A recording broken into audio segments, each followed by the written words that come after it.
Reed, it's time for rapid fire questions for Lance Taylor from JOX in Birmingham. Ready? All right, here we go. If Alabama's defense had to tackle Trent Richardson, could they do it? They could. If Auburn's defense had to tackle a 100-pound stationary ball of peanut butter, could they do it? They probably could. Maybe. Who's the best Alabama coach of all time outside of Bear Bryant, Gene Stallings, Nick Saban, and Mike Price? I'll go Ears Whitworth. Oh, very Wow. good. Yeah. Who's more handsome, Ryan Brown or Jim Dunaway? Ooh, that's a tough question. I'm going to go Brown and bad lighting. Right, well done. Who's the worst team in the SEC this year? Kentucky, Ole Miss. I'm going to lean Kentucky right now. Okay. The most attractive co-eds can be found on what campus? Yeah, across the country or SEC? SEC. SEC, I'm going to go Georgia. Across the country. Oregon. Best three coaches in the SEC? Nick Saban, Les Miles, and oh boy. James Franklin. No, I'm going to go Bobby Petrino. Okay. Will Gus Malzahn be a head coach somewhere next season? I think Gus Malzahn might be your head coach at Ole Miss, but yes, he will be. How do you feel about awkward pauses? They're awkward. Good point. What kind of bear do you think Bear Bryant was? I'm going to go a small Kodiak. Better pregame ritual, the flight of the eagle at Auburn or the marrying of the cousins at West Virginia? Boy, the marrying of the cousins is so good, especially when they get the musket behind it. But I'm going to go flight of the eagle. Okay. Yeah. Hey, good job, Lance. No doubt. Yeah, good fantastic. answers. Let's go ride in an elevator? Sounds good. All right.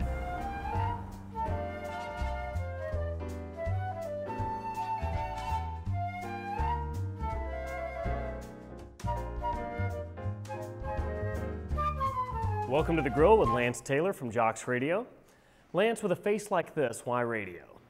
That's a good question, Will. Yeah. You know, I want to be one of those guys that is in the 5% positive category. And when you look at the majority of radio guys, they're so banged up, I feel good about myself. I got low self-esteem, Right. so it really helps me out to be in the industry. Okay. So now people who listen to sports radio in Birmingham certainly know who you are. How did you get your start in this market doing sports radio and winding up where you are today? I was pretty idiotic, actually. I worked for free forever. I mean, that's one of the things. I mean, you got to. That's what radio is, right? Working for free for the It most kind of part. is. I remember I did a Monday night football show from the old PTs on Hollywood Boulevard Right. Yeah. back in the day, and I basically did it for a free meal. But I started doing the Monday night show, and then I eventually worked my way into saying, look, if you'll just let me do this midday show, I will do it absolutely free. And one of our morning guys, they kind of shifted around the different guys from the morning to the middays, and guy needed a partner, and they said, we're going to throw you in there, and we'll let you work for free. So for the first 8 months, I got paid absolutely nothing, and I'm not getting paid much more now 10 years later, but it was interesting. And was that the roundtable? Was that the show you started doing midday? No, the guy I was doing the middays with, he ended up leaving the station, and Wimp Sanderson, former sure. Alabama coach, sure. he didn't want to go an hour extra because he wanted to be able to play golf, or he didn't want to start an hour before. This is a true story. So because Wimp Sanderson didn't want to be flexible with his schedule,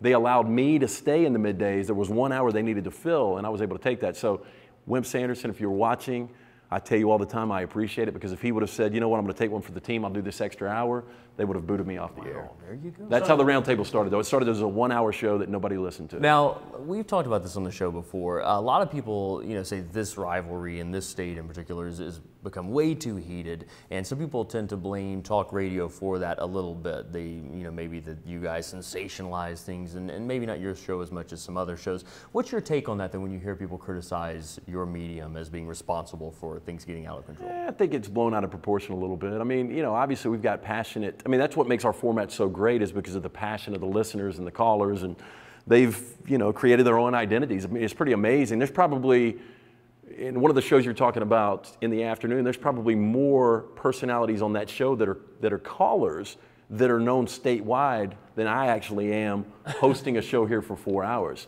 That's the truth of it. But I think things get blown out of proportion. I think some fans are going to be crazy regardless of what happens. Yeah, what would you say, the people that call into these talk radio shows, I mean, are they just like a very, very small sample? Like, they don't really represent these fan bases, huh? They're 1%. They say they're 1%. I think they do represent. I mean, you get some guys that are the chameleons, and they probably act like, I'm going to be the Auburn fan for the day to make the Auburn fan base look bad. I'll be the Alabama guy over here, the LSU guy there.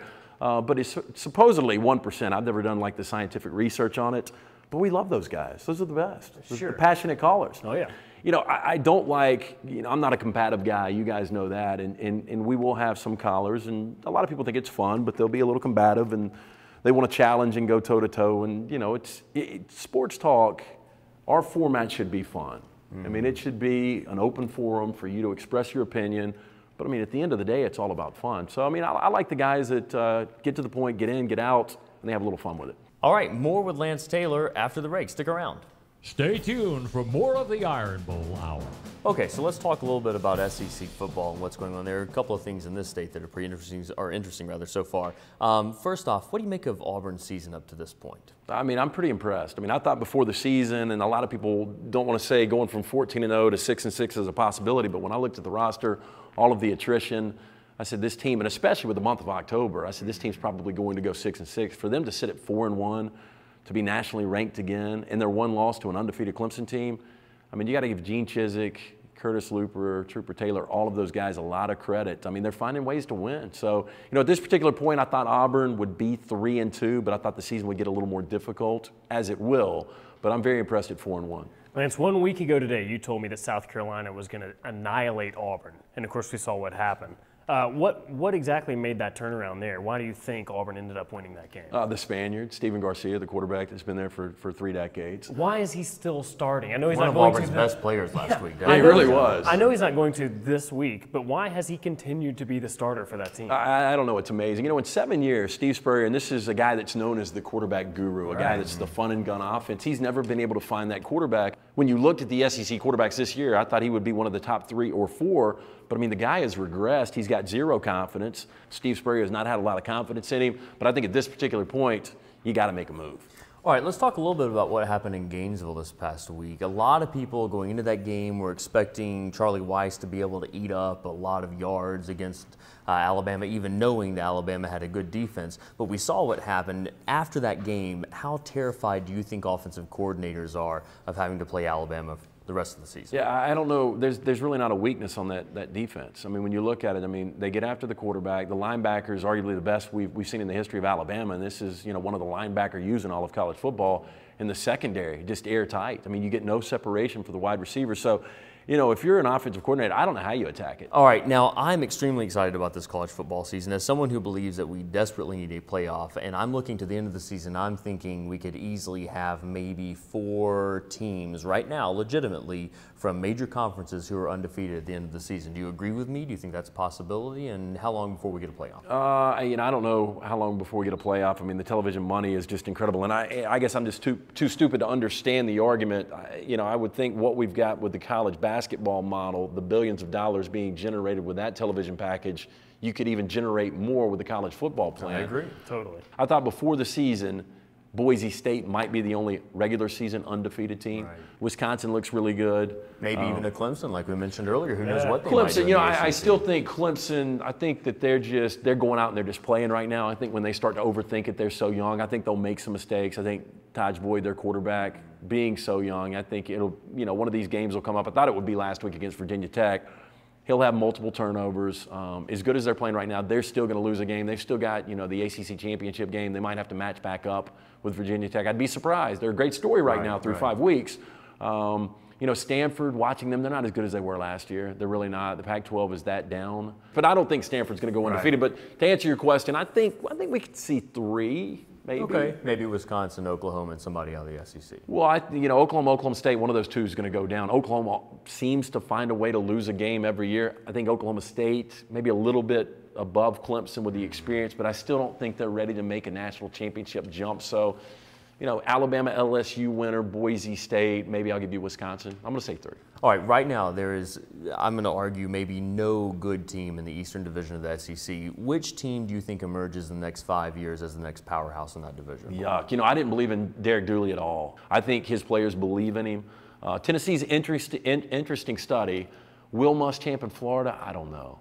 I thought going into this weekend, I was pretty impressed. I got sold a bill of goods, kind of like everybody else, watching weak opponents that they were just running through. And now with that true freshman quarterback, it's going to be a tough road to hoe the rest of this season. So. It is, and their schedule gets a lot more difficult. And Will Muschamp, you know, I think he's a very good football coach. I'm not answering your question at all, by the way. Yeah. I'm trying to dance. It's got to be Georgia, Tennessee, or Florida. It's not going to be South Carolina. I mean, they get to a championship game with 4 losses last year, so it's one of those 3. I'm going to say it's not going to be Tennessee. Depends on who Georgia gets. Who Georgia's head coach is going to be, because Martin Richt's going to be out, and then it's going to be Will Muschamp, the young coach, going against maybe a Kirby Smart. Back to the West, Alabama, LSU. Who's going to win this game? Alabama. Alabama? Yeah, right now in Las Vegas, they've got Alabama 6.5-point favorites, and I just think Alabama is more balanced offensively. And I think defensively, when you saw what they were able to do, and look, I understand LSU was the most tested team coming into last weekend, what they were able to do to Oregon on a neutral field, going to Morgantown. Sure. You know, although they gave up a lot of yardage, to me, Alabama looks like the more balanced, complete team right now. And as good as Les Miles has been over the last couple of years, we're going coaching staff to coaching staff. I'm definitely going Nick Saban, Kirby Smart, and Jim McElwain. So does Alabama win the national championship this year? If you had to put me on the spot right now, Alabama will play for the national championship.